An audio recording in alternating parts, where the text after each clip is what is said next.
Excellent. All right. Good morning, Dave. I'm going to be recording this presentation, so I want to make sure I have your permission to record. You do. Excellent. Excellent. Thank you so Permission much to for being excellent. Thank you so much for being here and being our resident expert on all things electric vehicle and electric vehicle history. So this is an opportunity for us to share with our viewing audience a little bit about the history of electric vehicles and also maybe where they might be going in the future. So first, I'd like for you to just introduce yourself and tell us a little bit about your personal history. What brings you to us today? Okay. My name is Dave. My last name is Erb, spelled E-R-B, and I'm an automotive engineer. I retired about 2 years ago after a 38-year career as an automotive engineer. The whole career has been focused on energy and emissions. And I've worked with most of the fuels you've heard of and actually done paper studies on some you probably haven't heard of. But what happens when you do that is if you look at the big picture, the holistic picture of where energy comes from, what the emissions are going to be at all stages of the process, things like that, you very quickly realize that the future is electric. We have to electrify transportation to a very high degree if we're going to continue to enjoy the level of transportation we've had so far. And not all transportation lends itself to electrification, but certainly personal cars really do. A lot of other emissions too. So anyway, I spent most of my career college professor, but I started out in the heavy truck and transit bus industry, spent a little time as a consultant in there too. But anyway, so pretty much all of it for the last 35 years has been focused on electric and hybrid electric vehicles. Excellent. Excellent. Thank you. And I wanted to highlight the fact that this is part of the Plug-in America's Drive Electric Week. This is the Blue Ridge EV Club. This is our opportunity to support the Plug-in America and their effort to get folks driving electric.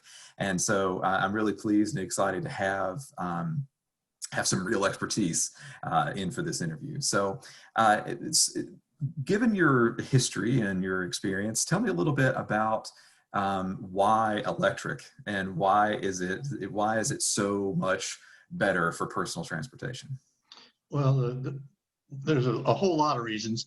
There's a lot of vehicular reasons that have nothing to do with energy and emissions, things like noise, vibration, and harshness, which automotive engineers call NVH. Things like just the driver response, the feel to the driver. When you put your foot down, it feels really good. Things like packaging capability, so you can get better handling because you can package things more flexibly than you can with a typical gasoline or diesel drivetrain. So there are a whole lot of those reasons why you might want to electrify that have nothing to do with energy and emissions.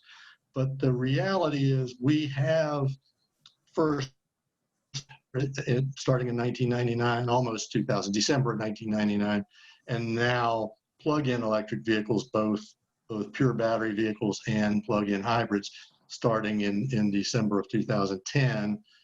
We have those because of emissions. If it wasn't for the California Air Resources Board, there'd be no such thing as a Toyota Prius. There's hybrids, that first round of what I call charge sustaining hybrids like the Prius and the Honda Insight and such, they were marketed based on their fuel economy, but there's much easier, cheaper ways to get good fuel economy than hybridization. The reason we hybridize is because that's the only way you're going to get good fuel economy and good low emissions. It's not that hard to get good fuel economy. It's harder, but still within the capability of like a PhD candidate, grad student, to get good emissions. It's really, really hard to do both. I mean, that's an industry level kind of a thing, really experienced people. And hybridization is the way that you can get both low emissions and good fuel economy at the same time in the same vehicle. So tell me a little bit about, the difference between, say, for example, a Chevrolet Bolt, excuse me, the Volt, which has, the most recent version had about 53 miles worth of range, all electric, but then it had a gasoline engine, and then the Toyota Prius that is much like you mentioned, the kind of a hybrid sustaining uh, setup. Yeah. Okay. So engineers until about 2003 or four referred to things like the Volt as charge depleting hybrids. That you have a big enough battery that you can start with a good full charge and use a significant amount of that electric energy as you travel. And so when you finish your trip, the battery is lower than when it started, not necessarily fully depleted, but at least partly depleted. We call things like the Prius a charge sustaining hybrid. It sustains the charge in the batteries by the way it controls the engine and the brakes. Those two things allow it to maintain adequate charge in the batteries to get the batteries to do what the batteries and the motor to do what you need them to do to keep the emissions low, to keep the fuel economy high, things like that. The problem with the term charge depleting hybrid is that it makes marketing people go crazy because it leaves this impression that you're going to be stranded by the side of the road with a dead battery. And so around 2002, maybe somewhere in the 2002 to 2004 timeframe, we started calling those plug-in hybrids to get rid of that word depleting. And it's purely a marketing choice that it also is easier to say PHEV or plug-in hybrid than it is to say charge depleting hybrid. But the Volt can travel a tremendous portion of its trips and therefore a tremendous portion of its total miles without ever using the engine. The Chevy Volt first fleet, there were two generations of that car. The first one had like a 39-mile electric range, or 39 or 40, something like that.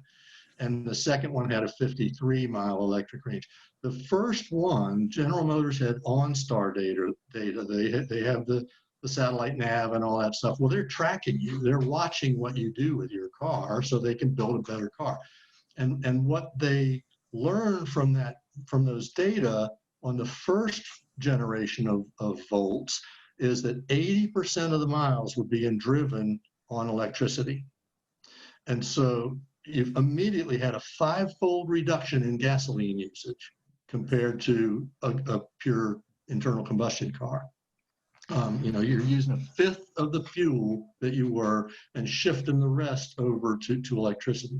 So when they designed the second generation car, they actually sized the battery pack to make that number 90%. So a 10-fold reduction in gasoline consumption compared to a comparable internal combustion vehicle. And yet it's every bit as functional. It has all of the function and more of a conventional vehicle. You can take it on any trip you would take a conventional vehicle on. And you can also go into a downtown zone. For example, there are a few cities in Europe where you can't drive an internal combustion vehicle into the downtown area or certain small sections of the downtown. So you can drive into those on electricity with a plug-in hybrid. So it's the best of all worlds, basically, though I don't really see a super long future for plug-in hybrids because pure battery vehicles are becoming very competitive very quickly. And I would think that when you mentioned the charge sustaining functionality, it seems to me like that almost is a bolted on option that has beyond that's kind of past its time. And you mentioned the end of potentially hybrid vehicles as well, but I'm just kind of curious, plug-in hybrid, just kind of curious if you think that we'll see even those charge sustaining hybrids anymore. I think we will continue to see all three designs in their niche. What determines the level of electrification that you want is the vehicle mission. It's really not the vehicle itself. People will frequently make comments that if you can't electrify big vehicles, for example, well, that's just false. That's not true at all. The absolute worst candidate to hybridize is a Class 8 over-the-road semi. And the reason for that is that the maximum power you put on board is not that much greater than the cruise power, that what it takes to just drive it down the road at 70 miles an hour or something like that. And so hybridization benefits you when you have big variations between maximum power demand, average power demand, and maybe some other like cruise power demand that might not be either of those other two. So a Class 8 over-the-road semi already has reduced the size of the engine about as far as you can go. Even the ones with big engines, they're pretty small compared to the demand when you go up a really steep hill in the Rockies, say. But so that would be the worst candidate for hybridization, big heavy vehicle. It's actually turning out to be a pretty decent candidate for full-on electrification. But let me come back to that. The best candidate for hybridization that I can imagine is a transit bus, because what a transit bus does is accelerate away from a stop full on all the way down to the floor for half a block, cruise for about a quarter of a block, and then put on the brakes for a quarter of a block, and then sit there for however long it takes to get passengers on and off. They call that dwell time. And so the maximum power that you need for the acceleration is radically different than the average power you need for that vehicle's trip. And so that's a great candidate for hybridization. They can take huge advantage of having both a motor and an engine. But even there, you're starting to see now a lot of pure electric transit buses that batteries are good enough now that an awful lot of transit properties can build those or can run those. And I should say, I came out of the heavy truck and transit bus business. I started my career doing fuel economy work on Class 8 over-the-road semis. My second job was doing fuel economy and emissions work on transit buses. So those are kind of my world. So back to the Class 8 semis. You've got quite a number of people, including Cummins, the diesel engine manufacturer, who are looking at fully electrified Class 8 semis now. And the reason is because a tremendous amount of what gets transported around nowadays are Amazon packages. They're basically boxes full of bubble wrap. And so they're not weight limited. The reason, if I were hauling steel or if I were hauling petroleum, I'm weight limited. And so I really can't afford to put a lot of weight into a battery pack, because they call it payload for a reason. The load that you're carrying is what pays the bills. And so if I'm getting paid by the pound, I can't put batteries on board that vehicle. I need the vehicle itself to be as light as possible.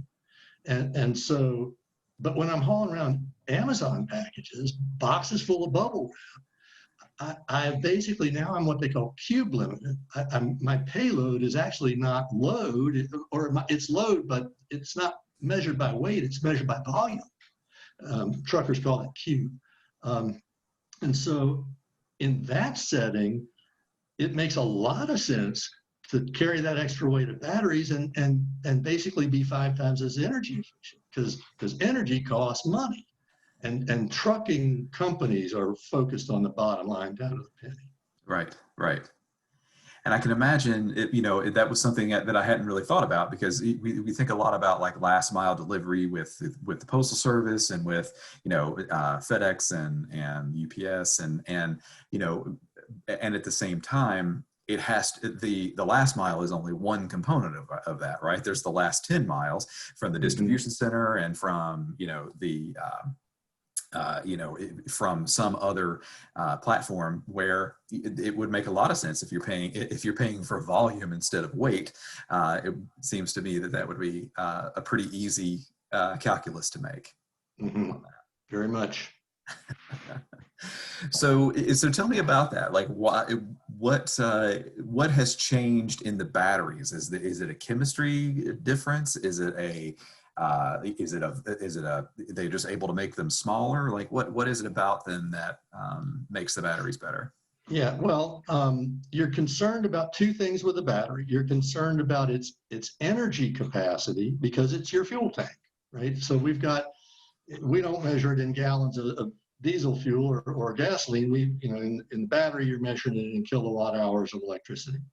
But it's basically it's energy, right? And actually, kilowatt hours are energy, gallons are volume.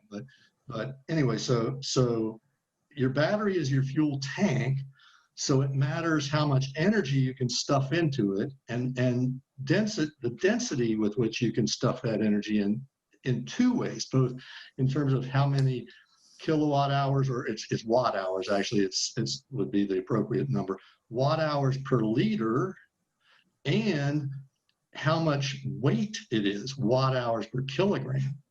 So both of those are energy density measures. One they call specific energy, and the other they call volumetric energy density. And so both of those need to be high as they can go. I need to get as much energy in as little space and as much energy in as little mass as possible. And so when I go from a lead acid battery like we were using back in the days of the EV1, in a lot of the race cars, and actually all of the electric race cars I drove back in the 90s were lead acid batteries. Your starter battery in your car is a lead acid battery. You might be talking about, 30 to 50 watt hours per kilogram in those cars. And that's only if you're using them really gently. If you start pushing them really hard, that goes down. In a lithium battery these days, I've seen some numbers recently, but I'm having trouble remembering them. I think it's like 150, 200, something like that. So it's like Okay. 4 times as energy dense.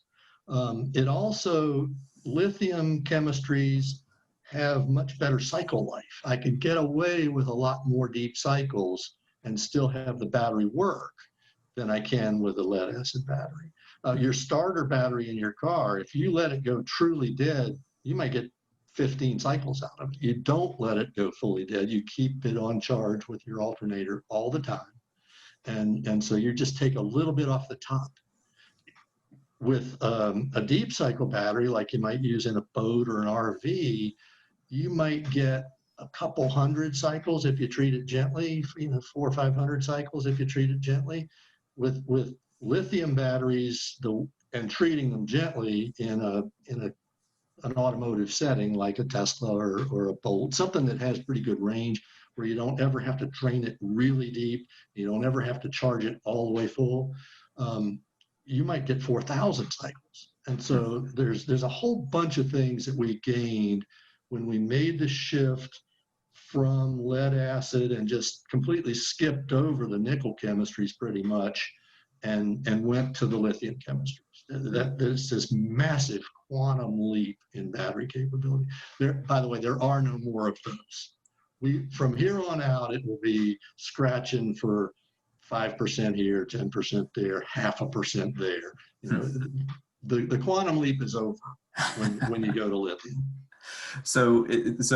And from what I have heard and what I think that maybe where what we might be seeing in the future coming up is not necessarily battery chemistry, but it's how do you set up the anode and the cathode on the battery, and how do you get faster charge versus necessarily capacity. Is that right? Yeah, there will be minor chemical adjustments, tweaks, whatever you want to call it. They'll be playing with chemistry, and they'll be playing with construction, and they'll be playing with manufacturing methods. And all of those have places where we can improve batteries, but we're by no means at the ultimate battery. There is room for engineering and improvement. But my point is, we've made that 5-fold leap or whatever it was, depending on what your figure of merit is, you might call it a 20-fold leap going from lead acid to lithium. We've made that jump. There may be another total factor of 2 left. Don't hold me to that number, but it's going to be built on 10% here, 5% there.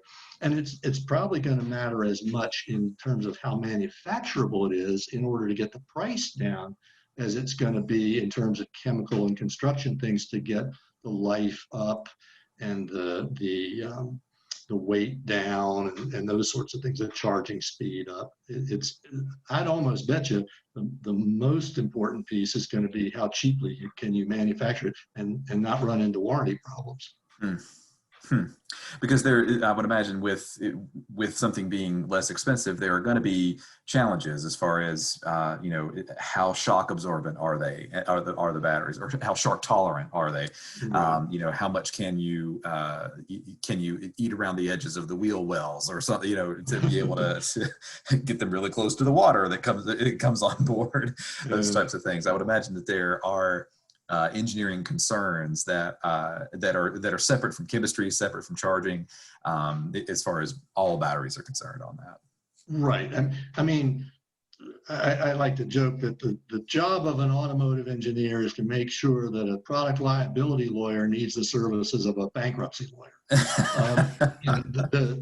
In the automotive industry, the product liability environment alone will just kill you if you don't get it right. Between warranty work and lawsuits when somebody dies, or is he just hurt, or had the potential for being hurt. You would not believe the lawsuits that car companies have to do battle with. In fact, when I was working for Freightliner trucks back in the 80s, early 80s, a Class 8 semi tractor cost about 70 grand back then. Over 1,000 of that was for lawsuits that we fought. Over 900 of that was for lawsuits that we won. No kidding. So the product liability environment is just brutal in the automotive world. And so reliability is really important. Safety is really important. And just all those, making the thing idiot in spite of the fact that idiots are idiot proof, rather, in spite of the fact that idiots are really persistent. They're ingenious and persistent. They do things with your vehicle that you never dreamed they would do, and so you better dream of it. That's how automotive engineers spend their days, and sometimes their sleepless nights. So to piggyback off of that and not necessarily get into the litigation piece of it, but I can imagine that an advantage potentially of an electric vehicle over a traditional gasoline or even hybrid or diesel is the fact that there are so few moving parts, and so there are fewer variables to calculate when you're thinking about people mistreating the vehicle or working as hard as they can to destroy the vehicle. Yeah, absolutely, and not just the number of moving parts. Your ability to place those parts in places that won't get hit and it won't get crumpled up in a crash. Your ability to contain the dangerous pieces in places that you have to really work hard at being an idiot to stick your fingers into. Well, another thing, even there's 33.7 kilowatt hours in a gallon of unleaded gasoline. 3 times that is the biggest battery in a car, right?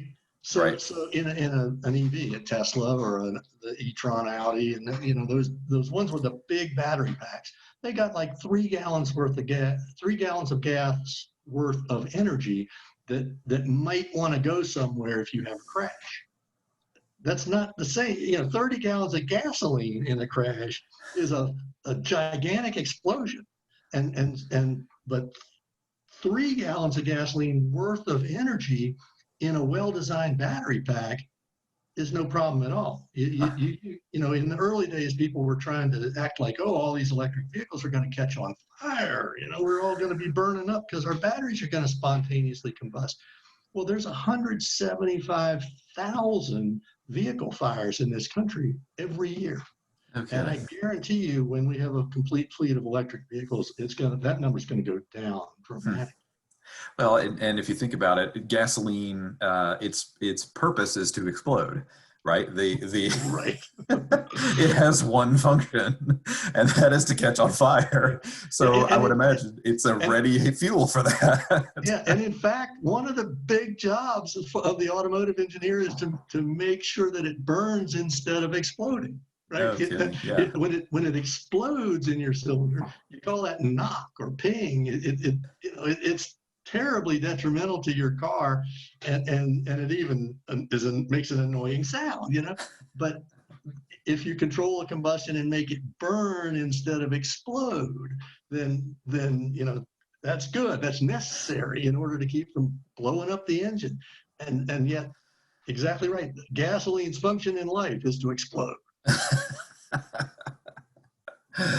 That's if you think about if you there are tales of, I think it's some cars from the 70s like the Pinto and the El Camino that had gasoline explosions were definitely part of the cultural zeitgeist for a while. Yeah.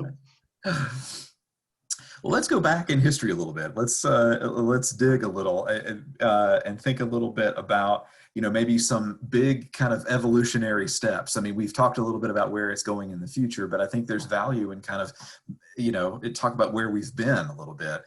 And there's a story that I have heard, and my resident history professor will be able to tell me if this is true, that the reason why the Model T became the car that everyone knew was because the electric car at the time was so efficient and so good that it was marketed toward women because it was easy to maintain and easy to work with, where men needed a gasoline car so that they could work on it and so that they could get some wrench time. So tell me, how accurate is that? I would not agree with that story, but there's a related thing.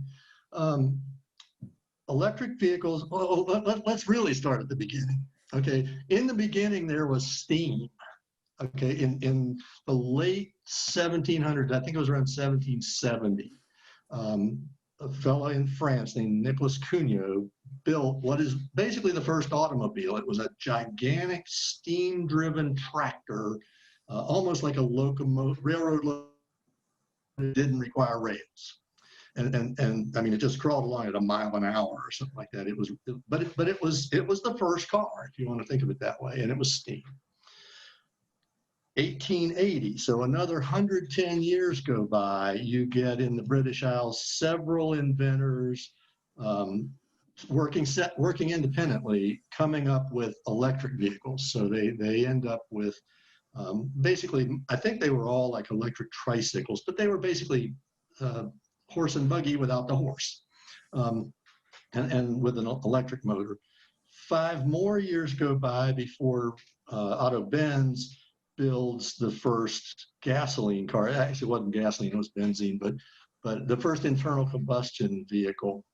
So when Mercedes-Benz was celebrating the centennial of the motor car back in 1985, that was really the centennial of the internal combustion engine car, not the motor car. The motor car predated it by 5 years. So anyway, so you had those 3 technologies. You had steam, you had electric, and you had internal combustion, which burned a lot of different things. Diesel's engine was designed to burn peanut oil, the very first one that he ran. And incidentally, one of the companies I worked for was basically the modern version of the company Rudolf Diesel worked for when he invented that engine. It's MAN. Huh. But anyway, so you had those 3 technologies. They all had their strengths and they all had their weaknesses. And so the strength of electric and steam was that instant torque. You had maximum torque at stall. So you pull away from rest really nicely. And that's an important thing in driving a vehicle for a lot of reasons, because back in those days, they were still figuring out how you're going to do clutches, how are you going to do gears, how are you going to do everything about the vehicle. They didn't know yet. This was new. And so you had those three technologies floating around. But by the time you get to, let's say, the 1900s, 1900 to 1910, basically electric vehicles had become women's cars, women's city cars. And the reason was because the gasoline, the steam engine, it took a long time to fire it up, to heat it up, to get it ready to go. You couldn't just turn the key and it goes. You got to wait to get steam up, steam pressure. And so for women in cities where you didn't need a lot of range, the electric vehicle was the vehicle. The gasoline vehicle had range, but they were dirtier, they were smellier, and most importantly, you had to get out of the car down in the mud, because remember, the roads weren't paved for the most part, and crank them. And so it took a fairly strong arm to crank the car. And so a city society woman does not want to do that. Kettering comes along, Charles Kettering, and he invents the electric starter. And so now I can have an internal combustion vehicle, and I don't have to get out of it in the mud and give it the strong arm crank. I just turn a key now or push a button or whatever it was on that particular car. And that's basically the death of the electric car the first time. Because now you can get all the advantages that come with the gasoline car, and it was gasoline by that point in time, without having to get out in the mud, without having to have a strong arm to crank it. And so the last U.S. maker of electric cars was Detroit Electric. They basically, from about 1910 till the early 30s, they were just selling replacement parts. They weren't selling new cars anymore. And then they're gone for a while. Come up to till like about the 60s, maybe late 60s, early 70s. Now you start to get issues with supply shocks on oil. And so people start again to be interested in these alternatives, all sorts of alternatives. And so car companies all around the world had electric and even steam again. People, Bill Lear, who was the guy who invented the Learjet, he was pushing steam cars in the late 60s, early 70s kind of a time frame. And they had flash boilers, so they didn't have quite the problem of coming up to temperature, but it still wasn't instant. It was more like what you had when you had to use the glow plug in a diesel engine. It takes 10 seconds, 20 seconds, something like that with those flash boilers that they were using. But still, that never took off. It just didn't make sense to do it. There were a lot of technologies, but car companies had all sorts of electrification programs. They really didn't go very far, go anywhere. And then you get to 1990, and California, well, actually GM kind of brought this on themselves. GM announced that they were going to build a car. They built a prototype called the Impact, and it's the EV1 in production. And they basically said, we're going to build electric cars. And so that gave California, the Air Resources Board, the courage, I don't know what you want to call it. It gave them the little push that said, okay, we can require this. And so in 1990, they wrote a new emissions specification that no longer was just one set of emissions rules. It was structured in tiers. It had 4 levels of emissions, getting progressively stiffer and applying to progressively smaller fractions of the manufacturer's fleets.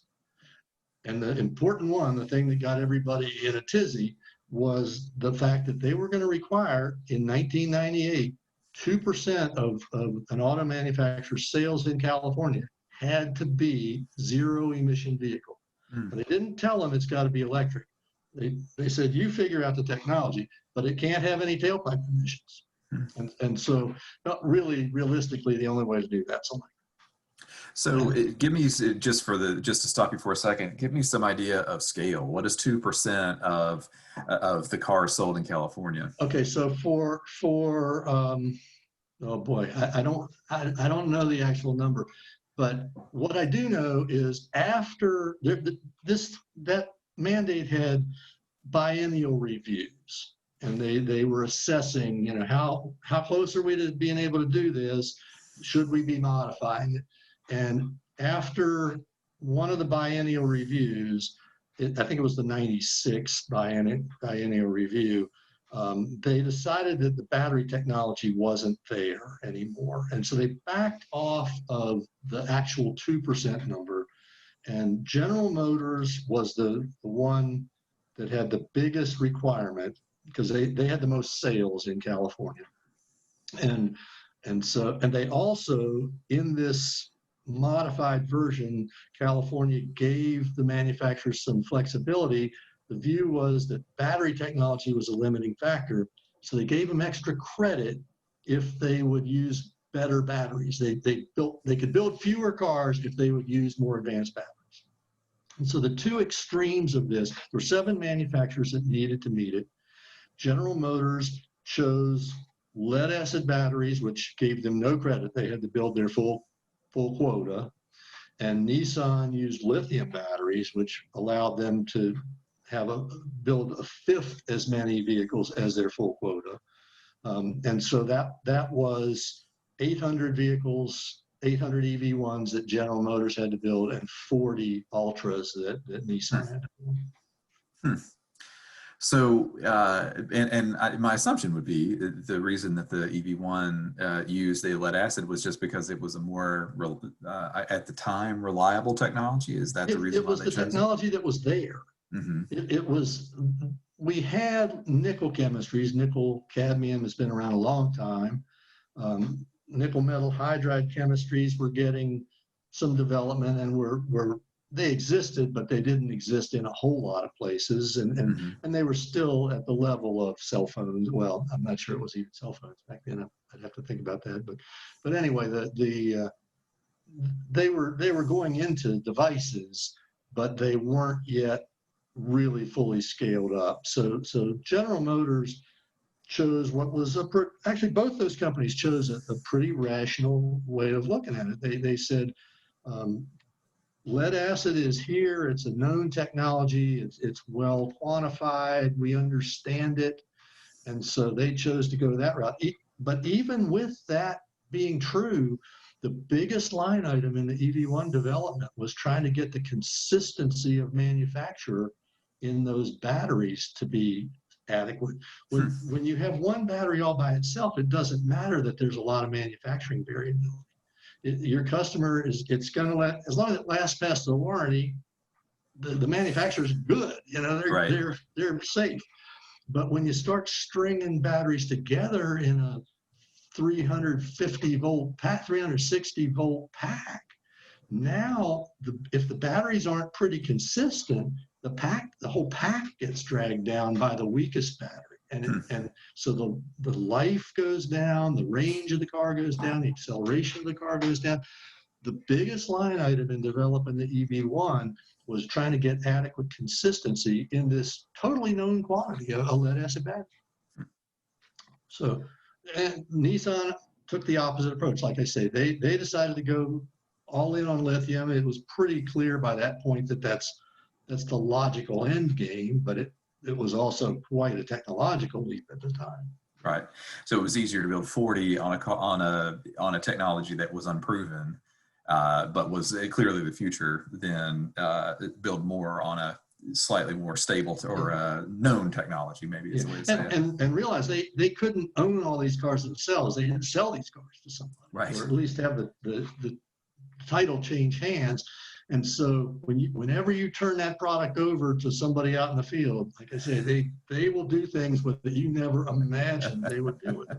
So GM chose to minimize their risk by going with the most known battery chemistry. Nissan chose to minimize their risk by going with the fewest vehicles. Got it. So it's 2000, give or take, and there are 800 EV1s on the road, 40 Nissan Altas, I think you said? Altas? Ultras, they were called. Ultras, got it, on the road in California. And for those watching, there's a fascinating documentary called Who Killed the Electric Car, specifically about the EV1. It is just remarkable, the story of the EV1, and just how much of a beloved car that was, for the time. And so, uh, long story short, they were withdrawn, because they were only leased, from General Motors. So they were all taken back, essentially. And so, talk to me a little bit about where, after that, after the end of the first era of modern electric vehicles, what happened? Well, a lot of things happened. As you say, the EV1s were all leased, and people loved them. They wanted to buy them. Plug-in America started because they were trying to save the EV1 and the Ford Ranger. There was an electric version of the Ford Ranger pickup that Ford used to satisfy both theirs and Mazda's requirements in California, because Mazda at the time was basically a subsidiary of Ford. There was an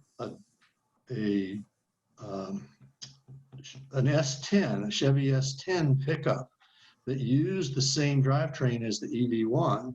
That some of those were sold, and so some of those are actually still out there. People own them. There was an electric version of the Toyota RAV4, which were both sold and leased, and there was an effort made to save as many of them as possible, including some of the leased ones. In fact, one of the Plug-in America awards for this year is going to go to one of the people who was very instrumental in that. So there are still to this day quite a few of those RAV4s out there from that first generation. There was a Honda called the EV Plus that looked a lot like an early Civic, but it wasn't. It was a purpose-built car that was unique. That's the one they crush up. They run through the crusher in Who Killed the Electric Car. In a heartbreaking scene. The shredder. You watch it turn into a shredded vehicle. So that, as far as the industry was concerned, that round killed the electric car. That round solidified a whole lot of people's resolve to have electric cars. And so Plug-in America started as a result of that round of silliness.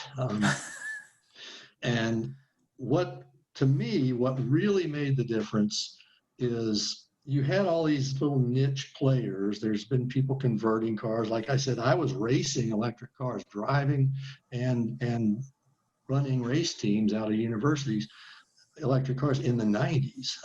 But when that happened, a lot of people got left wanting more. When the California mandate got the first level of it got compromised away, a lot of people got left wanting more. And the critical thing, as far as I'm concerned, is when Tesla showed up on the out in the psyche, in the ethos, out in the world. They had 100 non-refundable $100,000 deposits for a car that the second prototype hadn't even turned a wheel yet. No kidding. And I know I spent a lot of time in Detroit and other areas working with vehicle OEMs.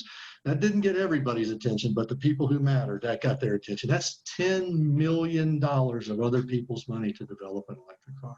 Right. For a company, a bunch of software geeks who had never built a car in their lives. And so that got some attention. and the fact is, Tesla's risk managers, they could have taken more deposits than that, but their risk managers stopped them at 100 because it was risky. These were again, these were people who made their money in PayPal and other places like that. And they'd never been auto manufacturers before. The risk manager said, "Are you sure you can sell this car profitably at 100,000?" And the fact was they couldn't. They had to raise the price. Right. So the risk managers actually saved them. Well, there is a little bit of that still going on with the Model 3. There were what, 500,000 deposits or something like that within a month or something of the Model 3 being released. It Yeah, was but two things are different there. One is it's 1,000, not 100,000. right. The second is it was refundable. Uh-huh. That's Yeah. a Well, a very different modern car. Yeah. that's a major leap of faith to say, okay, guys, you've had success in software. I'm going to put 100 grand out there and give me a car when you When you get figure it out. it. So there was demand for that, and part of Tesla's kind of ethos is around performance and the idea that an electric car can be both, right? It can have range, and it can have power, and it can have torque, and it can be fun, and it can have a charging that's simple. It tries very hard as a company to answer all of the questions, and in the early 2000s, that was their main play. I would think, is to say we can do it all, Well, it was and just watch. performance. They came to supercharging late. I mean, the original Tesla Roadsters don't use the same charger that all the Model S and newer cars do. But they understood that is an issue. That charging network is important. Um, the legacy OEMs, they're going to get there eventually, where they're going to figure that out. But they're being dragged kicking and screaming, and part of the reason is they don't really want. They use metrics that are related to net present value, time value of money metrics, that basically um, discourage long-term investment. They encourage shorter-term investment, and that's how they analyze all their choices of future products to put out there.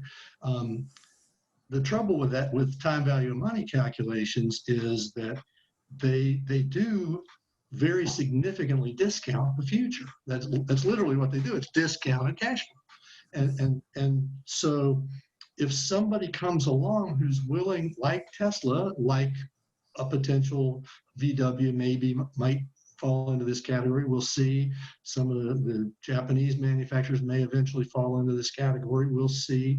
But if somebody comes along who's willing to accept a lower rate of return on their money, they win in that, because they can plan longer term.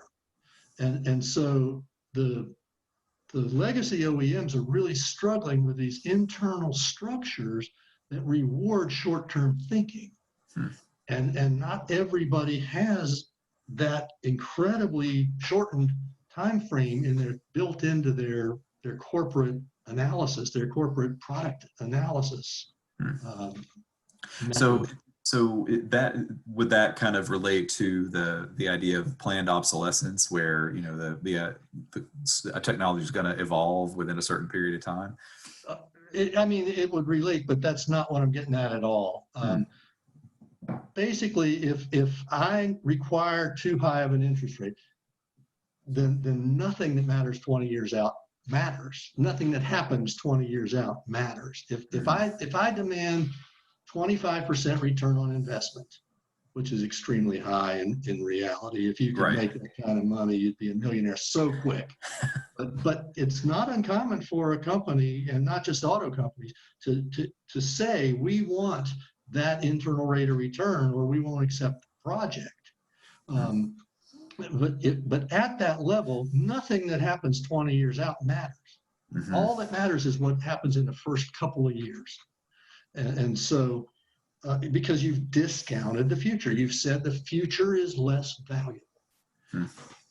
That's fine, as long as nobody's changing anything too disruptively, too radically.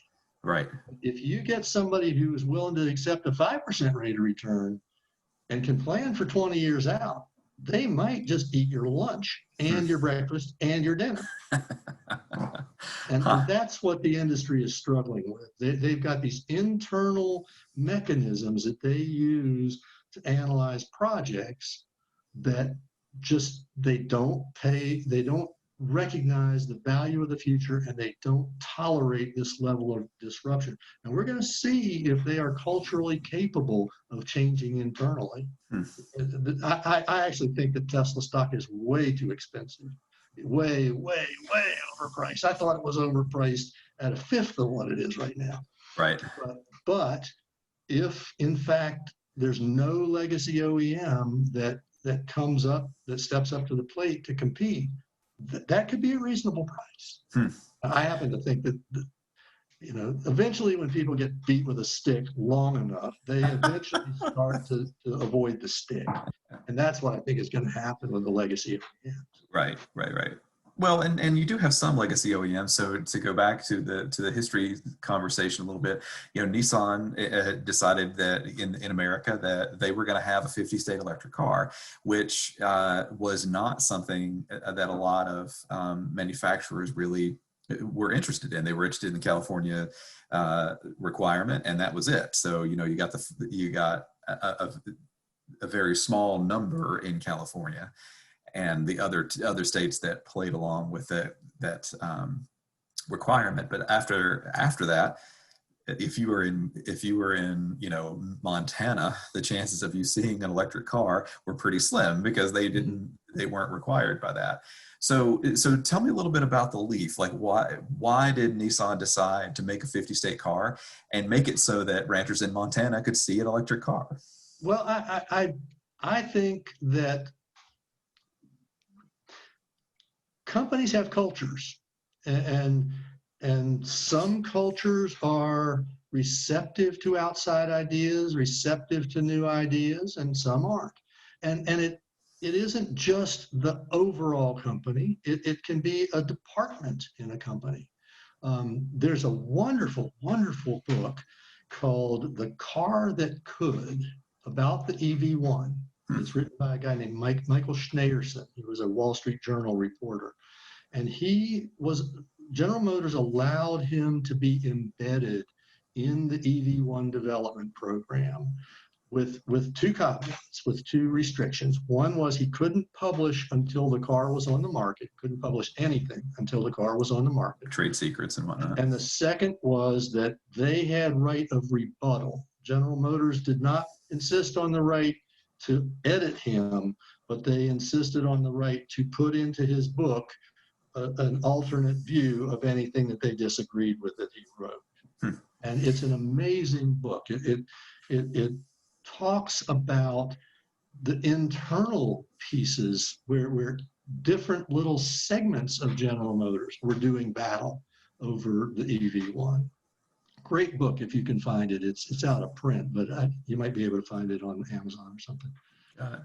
Very worth reading. Really interesting book. So companies are organisms in their own right.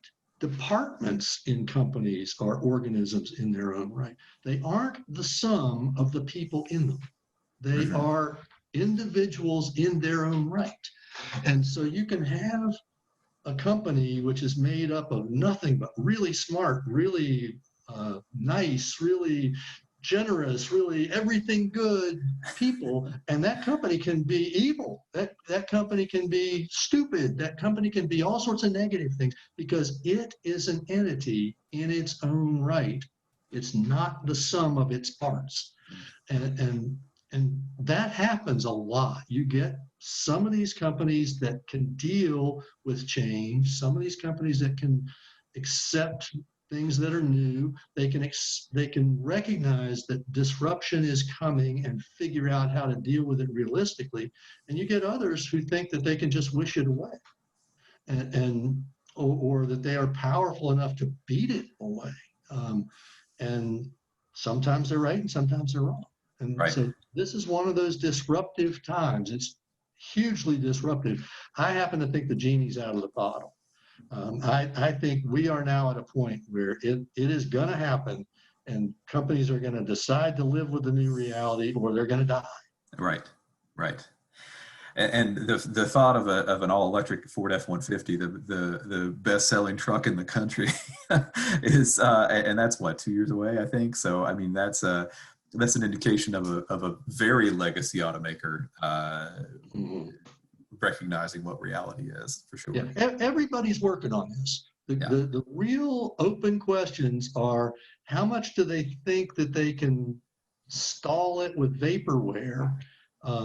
How much do they believe that they really don't need to do this yet? They can eke another couple of years or another decade out of some very profitable legacy product before they have to change. Um, as recently as, oh, I don't know, 2.5 years ago, any one of the legacy OEMs could have killed Tesla, could have put them completely out of business. All they would have, General Motors could have just stepped up to the plate, decided to lose some money on the Bolt, price it at 25 grand instead of 40, and with us, or price it at 30 instead of 40, and with a $7,500 tax credit, it starts to look really cheap, and they could have siphoned off enough of Tesla's Model 3 customers and maybe Model S and Model X customers and just put them out of business. They didn't do it. Hmm. There's others, other companies could have stepped up to the plate and made a concerted effort. Every company left it up to somebody else. And so now we're in a situation where Tesla is about to have $5 billion cash in hand because their stock price is so high that Right. they put a bunch of shares out into the market. They're going to get $5 billion cash. Keep in mind that's roughly a tenth of the total market cap of a General Motors or Ford. It's actually over a tenth of the total market cap of General Motors or Ford. So they are going to be sitting on a loot box. Yeah, that's a Tesla term in the Tesla app. But they're going to be just sitting on this treasure chest of cash that is unprecedented, unequaled in their competitors. Their destiny is in their own hands now. I don't believe that they're ever going to justify $370 a share or whatever they are right now.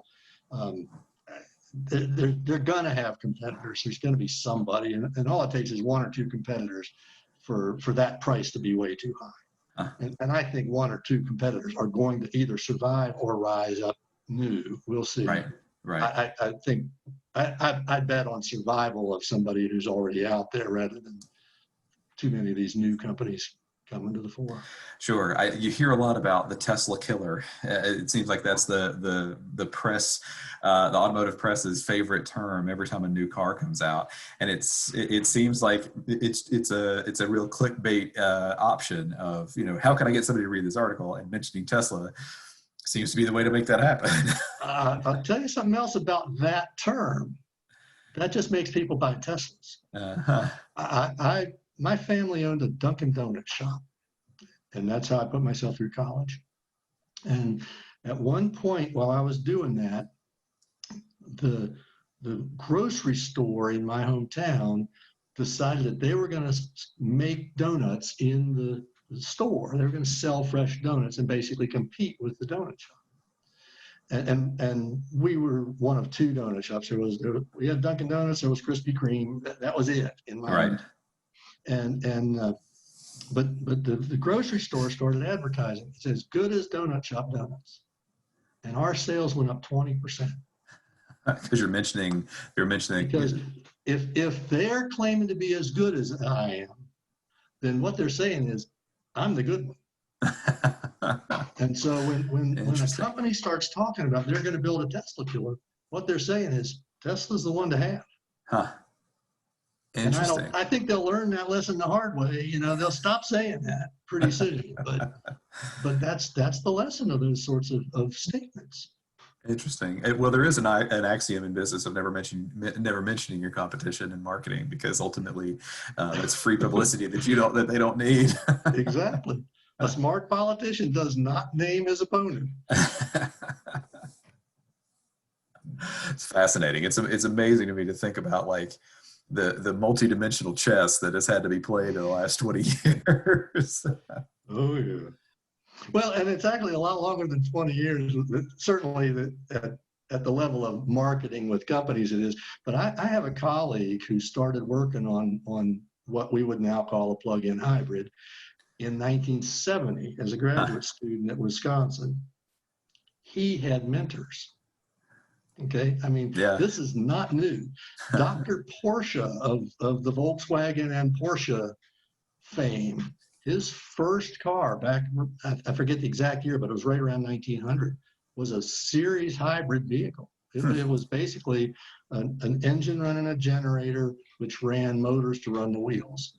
And the reason they did that was because back in those days, they hadn't figured out clutches, they hadn't figured out gear trains, all that stuff. They were still figuring it out. And series hybrid's a pretty simple way to deal with what is effectively clutching. Right. That's why we still run trains that way. I was going to say Railroad that runs. a lot of all trains are electric to All the diesel wheels. locomotives are Yeah. really diesel electric. Yeah. Yeah. And it's because there's no such thing as a clutch that will hold up to starting a train. Right. Yeah, I'm just imagining just ripping through clutches every time a train has to start. So the heat rejection in the generator and the motor is the clutch, basically. So let's look a little at the future. Like, what's an area of technology? I mean, we touched a little bit on some of the batteries, but what are some of the technologies that you are seeing that could be deployed widely in electric vehicles in the next 10 years? Actually, I think they're so simple that there's only just a couple. High temperature electronics, silicon carbide, and those sorts of things that allow you to run your electronics, your controllers and such at higher temperatures will make a little difference, but it's not market changing. It will, again, this is nibbling around the edges. This is the 1% kind of thing, the 0.5% kind of thing in the grand scheme of things. It's more than that at the level of the component they're talking about changing. But in the grand scheme of the whole car being sold in a whole market, it's a little nibbling around the edges kind of thing. But other than the high temperature electronics, I really don't see that much. What I really see is people learning how to optimize the vehicles better. The first thing we got to do, the first thing that has to happen, and that will happen pretty quickly, is getting more market niches filled with options. So right now you can't buy a pickup truck. And pickup trucks are the highest selling vehicles out there. We sell a big number, a Camry, a Civic, and Accord. These are very big sellers in the passenger car world, and they sell 300 to 400,000 units a year. The F-150 sells 750,000 units a year. The Silverado and its GMC equivalent are not far behind. The Dodge Ram is not far behind.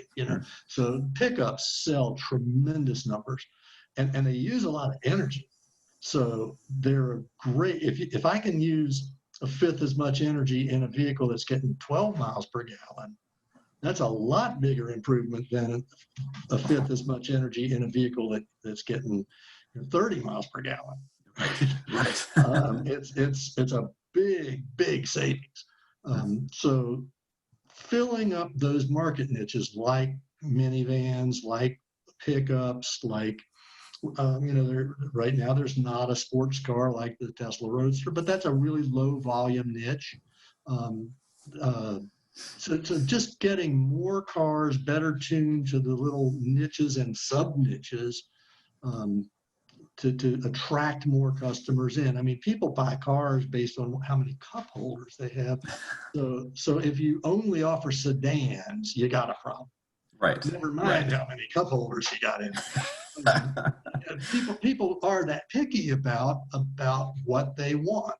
Color matters, driving position matters, cup holders, USB ports. People care about what the screen looks like when you put on Apple CarPlay or I'm not a techie geek. Anyway, when you try to sync it up with your phone, Right. I guess it's that CarPlay and Android Auto, right? Android, yeah. People care about that. It drives decisions about whether to buy the car. And Um, it's and if you think about it, I mean, other than putting gas in the car, there's not, and maybe oil changes, there's not a lot that, that in a traditional model that you think about as far as, the actual operation of the vehicle. There's a little bit of maintenance and a little bit of, keeping the gas in it. But, your experience is hands on the wheel, how the stereo sounds, how many cup holders it has. I, um, I remember from one of our our in-person electric shows a couple of years ago, the number of people who asked me about my car. Usually the questions were, how do you charge it? What is the range? Like, how does it work in the cold? Those types of things. And then there was a marked difference in the number of people who asked me how to adjust the seat. And it was kind of amazing of like, all right, so that switch has been flipped. The worry about how to make it work is gone, because the technology has evolved to the point where there isn't you don't have to worry quite so much about how to make the thing operate. well, we're still struggling to convey the message that it costs 3 cents a mile for the electricity. A Right. Prius costs you at $2 a gallon, costs you 4 cents a mile. The average U.S. car at $2 a gallon costs you 8 cents a mile for the gasoline. Right. And the average car, you've got timing belt replacements at every 60,000 miles or 100,000 miles, depends on the car. You've got all these other maintenance things. You got oil changes every 5 to 15,000 miles, depending on what it is these days. Those expenses go away. And yet we're still struggling to convey that. People still think electric vehicles are expensive. Well, I've got a Tesla Model 3. It's cheaper than the BMW I would have bought if I hadn't bought it, right? It cheaper in first purchase cost without the tax credit. And so there's all these messages we're still just struggling to get across that are so basic, but you've just got to get people to think that to understand that things are going to be a little different, and that's actually good. Right. Right. And the idea that, you can have an electric car that's fun to drive and is easy to charge, and, that you can get past all of those little, what would be stumbling blocks for folks. It is possible. Both of us are electric car drivers. I have a smart electric drive currently, and you have two. You have a Chevrolet Spark and a Tesla Model 3, both white, which more power to you. Try to keep those clean. Never, white and black cars for whatever reason just can't, just aren't. In college, I ran around with a lot of architecture students, and architects will build these beautiful buildings of stone and wood, and they're gorgeous, and then they paint it white. So the form is what they're interested in. I'm kind of that way with cars. It's white and silver. That's it. Dull, Dave.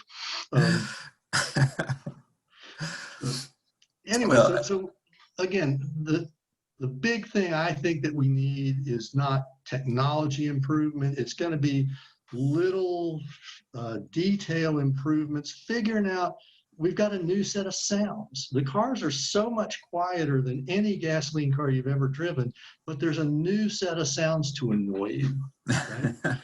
and that's a lot more important than you might think. When I was at Ohio State in the Center for Automotive Research there, we had major research programs that were funded by auto manufacturers. I won't name the ones, but they involved the sound of the door opening and closing. We had grown out of a gear lab, and one of the big things in gearing is the sound it makes. So we were really good at acoustic things in that lab. But we would have these contracts from OEMs to assess the sound of the door opening and closing, Mm.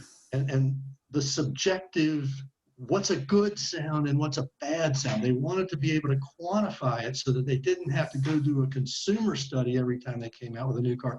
They could design it in-house and get the sound right, because a lot of the purchase decision happens before you ever do the test drive. It's in the showroom when the person opens the car. Did they like the sound when when the door Mm. closed? It's interesting you mentioned that, because I used to work for a BMW dealership, and I had always driven, inexpensive, wonderful cars, and at the same time, not not to the level of finish and fit as what BMW was. And I can still remember the first time I closed the door in a BMW, feeling how heavy it was, how kind of it kind of thudded as it closed, and the fact that the window slid up in the track. So there's no so that kind of like slamming close and then setting itself. It was just a level of opulence that I had never imagined before. Yeah, this is an older experience than you're talking about, but I remember the first time getting into a Mercedes back in the early 70s, and the door closed like an old school refrigerator.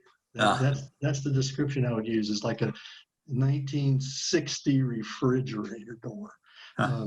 Just an amazingly solid thunk. And a friend of mine who was an artist who had no interest in cars at all, we were going to an art opening, and she gets out of the car, she closes the door, and she just went, wow. She opened it again and closed it again and opened it again and closed it again. She said, wow. But those little things like that, that's what we're going to spend time figuring out now. That's we're going to get, the first thing we got to do is get the cars into more market niches so that they can be, you can get a minivan, not just a plug-in hybrid, but also battery electric minivans. You can get 7-row or 7-seat, 3-row SUVs. You can get 5-seat, 2-row SUVs, and a wide variety, because some people, let's face it, there's Ford families and GM, Chevy families and other families. Nowadays there are Honda families and Toyota families. And so there are people who have a really strong allegiance to a manufacturer, and so they need to be able to get cars from that manufacturer. Um, so there's a lot of potential, I guess is a good word, but it's also a lot of work. People are going to have to do this work to figure out, okay, these things are just different enough. Maybe some of our old rules of thumb about who's going to buy what don't really hold anymore. We see this stuff shift much more slowly most of the time. The shift from sedans to crossovers took a long time. Um, the, the, the shift into of pickups from being work vehicles that you wouldn't be caught dead in if you're trying to go out on the town with your girlfriend to a really cool thing. That took decades for that to Right. happen. Um, And a lot and of country music, I would imagine, too. the person who loves country music, I will agree with that statement. Yeah. But those shifts are going to have to happen a lot faster now. This is a very disruptive thing. Some people are going to get it more right than others, quicker than others, and that progress is going to beat the people who are holding out for perfection. Mm. The people who think I got to know how to do it perfectly before I even start are going to get there. They're just going to die. They're not going to be around. What's going to win is going to be the people who just start taking steps in the right direction and then redirect as they learn things. You never know enough when you start a project to do it perfectly. You Sure. just got to start the journey sometimes to figure out what the destination is.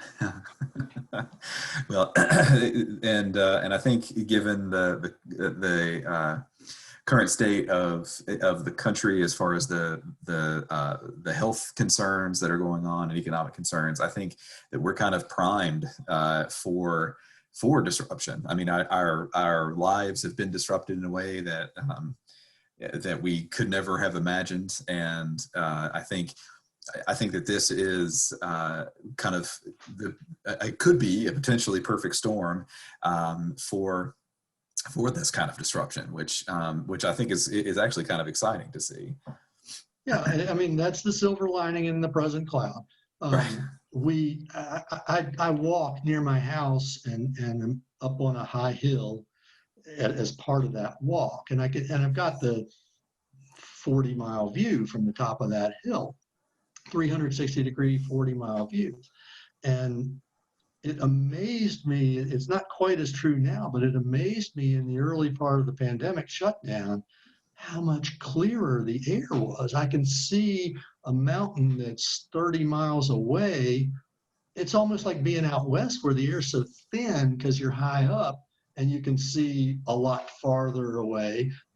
Just being up on the top of that ridge with so much less junk in the air because there were so many fewer cars on the road. Mm. Well, electric vehicles are the way to have the cars stay on the road and still have that air quality, that clear air.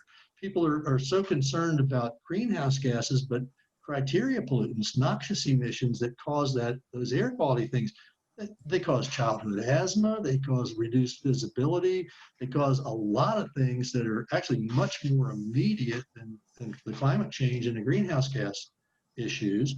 And this is the way we beat both of those issues and get a better car. You know, it's a no-brainer when you've experienced it, but when you think it's foreign and it's weird and it's just those enviro wackos and it's the people who hate America and want to bring her down, you know, all the political nonsense that gets rolled into this. Technology doesn't have a politics. Right. The people who build technology have political views, but solar panels don't care who's in the White House. Right. Electric cars don't care who's in the White House. They behave the same way regardless. And so if we can just get people to stop assigning political parties to these technologies, we can have a lot better vehicles and a lot cleaner air, a lot better health. And I'm going to be real blunt here. We can take a whole lot of dark money out of politics. A lot of our political problems exist because of the money we pay to oil companies. And if we can stop paying them so much money, and there's two ways that happens. One is we reduce the demand. If we just drive vehicles that don't need oil, we can cut that demand. But that has a secondary effect that's actually probably more powerful. A very tiny change in the demand for oil, and I'm talking about a reduction in the demand for oil, drastically drops the price of gas. So an electric vehicle owner not only doesn't buy gas himself, he makes gas significantly cheaper for the person who's still driving a combustion vehicle. And that alters the amount of flow, the amount of profit into those companies that turn around and use that profit to pervert our democracy. And so there's a huge benefit here to people who are driving gasoline vehicles, to people who want clean politics, who want to see just a better political arena, a more responsive political arena on both sides. Right. And so, again, I look forward to the day when we can stop assigning political parties to technologies. They are apolitical. Right, right.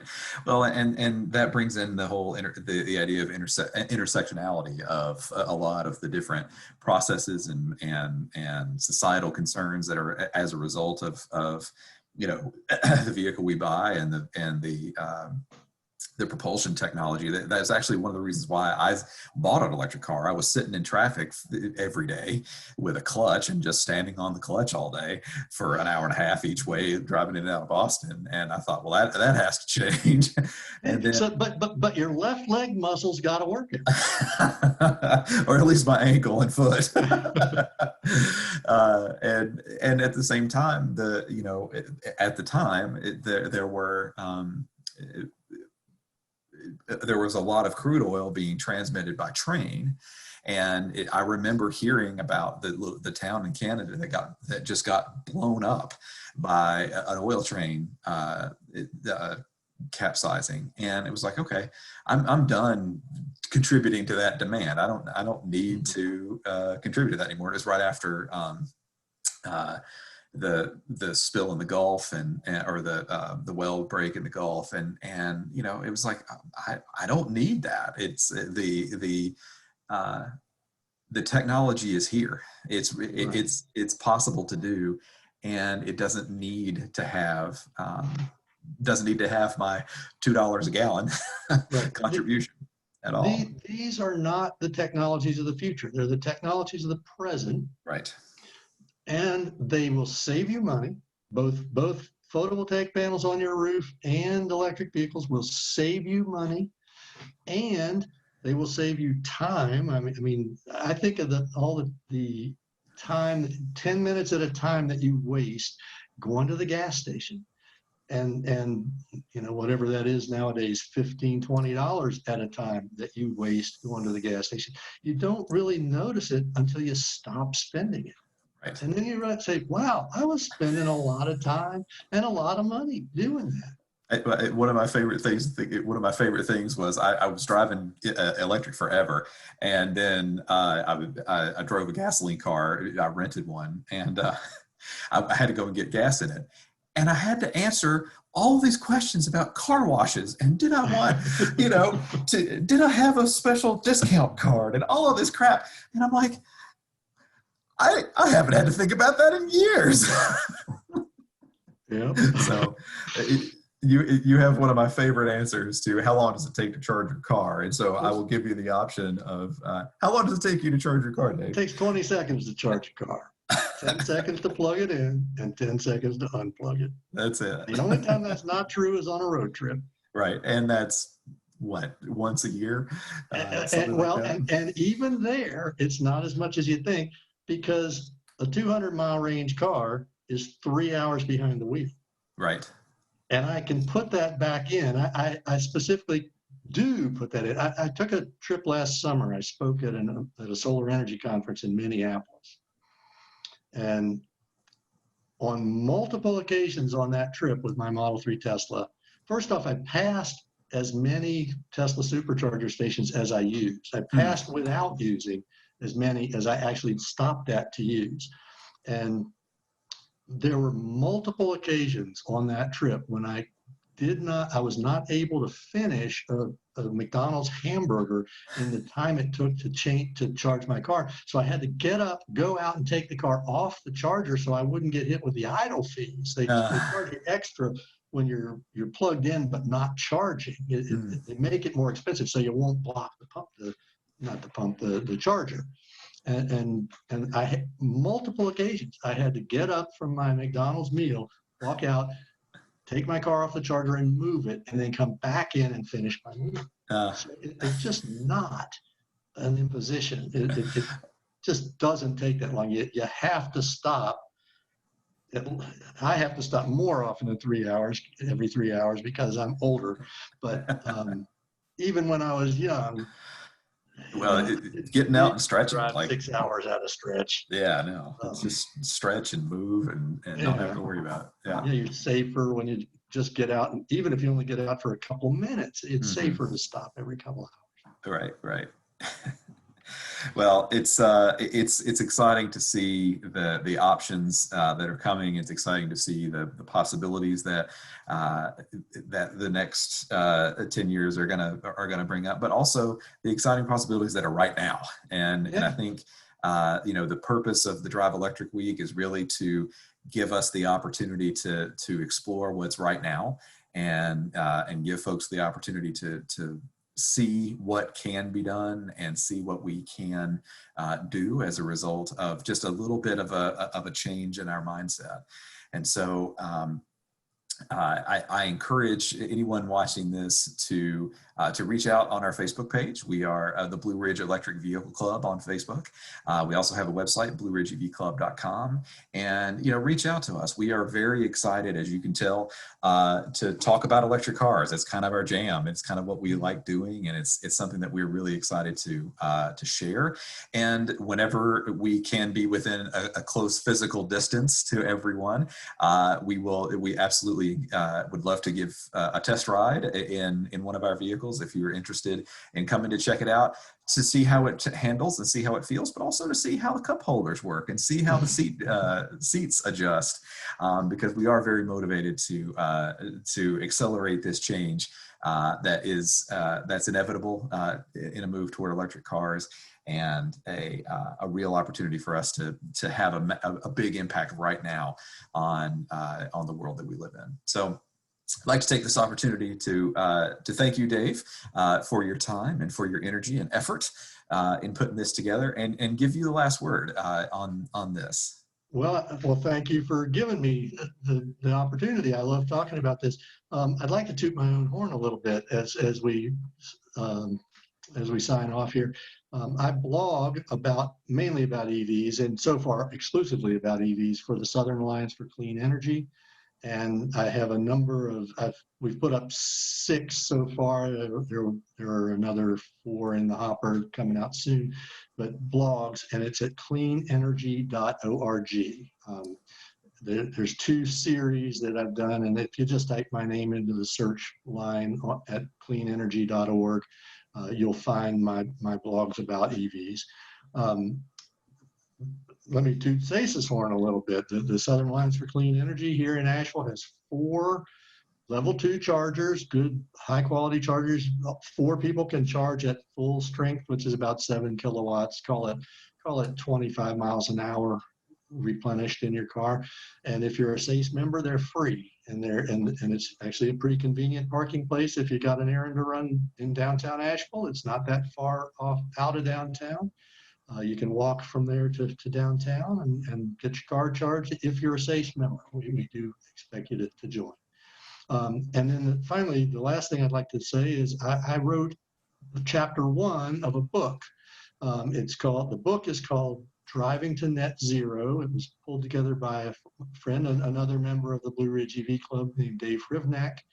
And Driving to Net Zero has 15 chapters. Each one is a first-person account of a family that has combined both electric vehicles and solar energy, and typically other sustainability strategies in order to drive to net zero. It's available on Amazon. If you talk to me personally, I'll sell it to you for $10 cheaper than Amazon does, but that might not be possible in this day. And anyway, so I wrote chapter 1 of 15, and we're coming from all over the map. I mean, literally the map. There's Canadians, and there's Californians, and there's Coloradans, and there's Tennesseans and Floridians and New Yorkers, but we also are coming at this from radically different places in the socioeconomic spectrum, and in our views about sustainability, and even in our politics, to be honest. So there's probably a chapter that would speak to you out of those 15, no matter who you are. Awesome. Well, thank you so much for writing for SACE, and also mentioning their chargers downtown. They are very convenient. They're very close to several coffee shops if you're interested in getting some coffee, as you are. And a good bakery. And yes, and the parking spaces are fairly secluded as well, so you're not in anybody's way or parking in a random lot that you don't use. So it's a very convenient location. And thank you also for writing the book. It's very it's comprehensive. It's a really interesting perspective in a lot of different directions on this idea that it is possible to be in a net zero carbon footprint, and how to do it right now. So it's a a compelling read, and I appreciate you writing that.